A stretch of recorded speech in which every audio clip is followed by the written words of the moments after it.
একটা হেলদি সেক্সের জন্য কিন্তু খুবই জরুরি যাতে দুজন পার্টনার একে অপরের থেকে সন্তুষ্টি লাভ করে।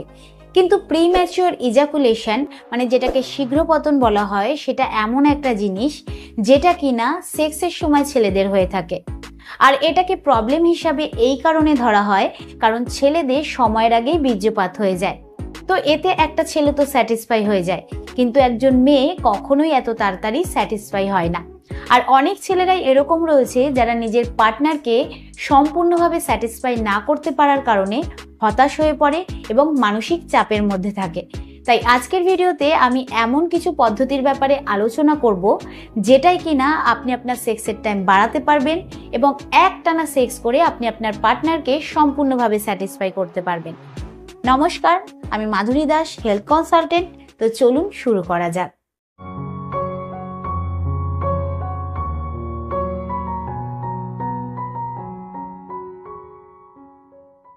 যখন আমরা কোনো কিছু বেশি আশা করি, সেটা কোনো জিনিস হতে পারে, ভালোবাসা হতে পারে বা সেক্স হতে পারে, তখন কিন্তু সেটা পূরণ না হলে আমাদের মন খারাপ হয় এবং আমরা হতাশ হয়ে পড়ি। ঠিক সেরকমই একটা ছেলে যখন পর্ন ভিডিও দেখে তখন সে এটাই আশা করে যে যখন সে তার পার্টনারের সাথে করবে তখন সে 30 মিনিট বা 40 মিনিট ধরে করবে। বাট রিয়েল সেক্স লাইফে যখন সে পারফরমেন্স করে তখন কিন্তু সে 2 মিনিটের বেশি করতে পারে না। তো এরকম হওয়ার কারণ কি? এরকম কিন্তু শারীরিক এবং মানসিক কারণের জন্য হয়ে থাকে। এছাড়া যখন আপনি সেক্স করেন তখন কিন্তু আপনার ব্রেনের থেকে এক হ্যাপি হরমোন রিলিজ হয়, যার নাম হচ্ছে সেরোটোনিন হরমোন। তো স্টাডি এটা বলে যে এই হরমোনের মাত্রা যার মধ্যে কম থাকে তাদেরই কিন্তু শীঘ্র পতন হয়ে থাকে বা তাড়াতাড়ি বীর্যপাত হয়ে যায়। তো এবার প্রশ্ন হচ্ছে, এই যে শীঘ্র পতনের মতন সমস্যা রয়েছে তার থেকে কি বাইরে বেরিয়ে আসা সম্ভব? এটা কি ঠিক করা সম্ভব? দেখুন, যদি আপনি চান তাহলে কিন্তু অবশ্যই আপনি এর থেকে বাইরে বেরিয়ে আসতে পারবেন এবং আপনি আপনার সেক্সের টাইমও বাড়াতে পারবেন। যেরকম হচ্ছে, ভালো সেক্সের জন্য সবার প্রথমে আপনাকে যেটা করতে হবে সেটা হচ্ছে প্রতিদিন আপনাকে ভালো ডায়েট করতে হবে, সঙ্গে কেগেল এক্সারসাইজ করতে হবে। এই দুটোই কিন্তু খুবই ইম্পর্টেন্ট। এই দুটো যদি আপনি ঠিক করে না করেন তাহলে কিন্তু কিছুই হবে না, যতই আপনি টেকনিক ব্যবহার করুন না কেন, যতই আপনি ওষুধ খান না কেন।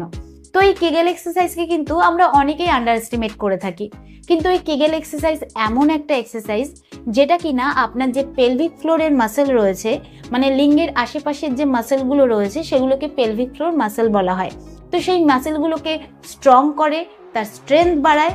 এতে কিন্তু আপনার যে বীর্য রয়েছে সেই বীর্যটাকে হোল্ড করে রাখতে সাহায্য করে। এবং দ্বিতীয় হচ্ছে, 2019-এ একটা স্টাডিতে জানা গেছে যে যেই সমস্ত ছেলেদের খুব তাড়াতাড়ি ডিসচার্জ হয়ে যায় তাদের কিন্তু রক্তে জিঙ্ক এবং ম্যাগনেসিয়ামের কমতির কারণে এরকম হয়ে থাকে। আবার অনেক সময় এরকমও দেখা গেছে যে যাদের রক্তে জিঙ্ক এবং ম্যাগনেসিয়ামের কমতি রয়েছে তাদের কিন্তু স্পামের কোয়ালিটি এবং কোয়ান্টিটি এই দুটোই কম হয়ে যায়। তো এরকম অবস্থাতে আপনাকে প্রচুর পরিমাণে সবুজ শাকসবজি খেতে হবে, ড্রাই ফ্রুটস খেতে হবে এবং পামকিন সিড খেতে হবে। পামকিন সিড মানে হচ্ছে কুমড়োর দানা বা বীজ। তো যদি আপনি এই জিঙ্ক এবং ম্যাগনেসিয়াম সাপ্লিমেন্টের মাধ্যমে নিতে চান তাহলেও কিন্তু সেটা নিতে পারেন, কিন্তু সেটা ডাক্তারের পরামর্শ নিয়ে তারপরেই নেবেন।